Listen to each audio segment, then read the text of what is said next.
So most Apex interview rejections don't happen because developers don't know syntax. They happens because developers don't know how to update records the Salesforce way.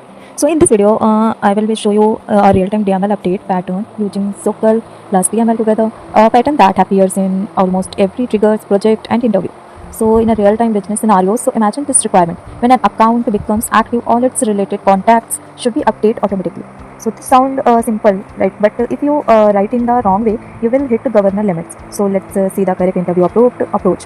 So if we are going walk through in this code, so first step is simulating triggers.new. So in this line we are start by fetching multiple accounts. This simulates how trigger.new works in real Salesforce. It always contains multiple records, not one. So in this steps, the key learning is like Apex code must always be bulk ready, right? Bulkify approach should be happens, right? So and in the step 2, collect account IDs. So in this lines you can clearly see next we collect all account IDs into a set ID.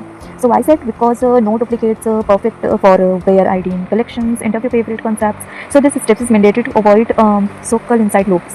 So in third step, so we can bulkify the single bulk SOQL query. So now we run one SOQL query to fetch all contacts related to those accounts. So this line is the heart of bulk save Apex, because where account ID is to like account ID. So here we can see multiple of accounts. So this replaces multiple queries, nested loops, governor limits, limit errors, etc. Right. So now fourth step is prepare records for updates. So we loop through the contacts and update the field value. But notice something important. So no DML inside the loop. We are only preparing data here. So step 5 is single DML update. So finally, we update all contacts using one update statement. This is exactly how Salesforce wants you to write Apex: one query, one loop, and one DML.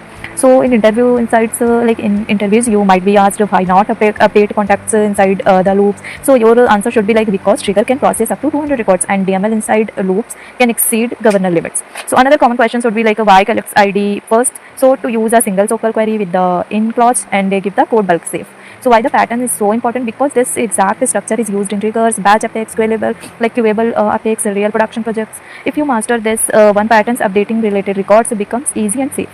So remember, SOQL is for fetching data, loops are for processing logic, DML is for executions, always outside loops. So practice these patterns because it's one of the most commonly asked topic in Salesforce Apex interviews. So if this helps you, then follow for more videos and about that related to SOQL queries and another topics, you can visit in previous videos for that.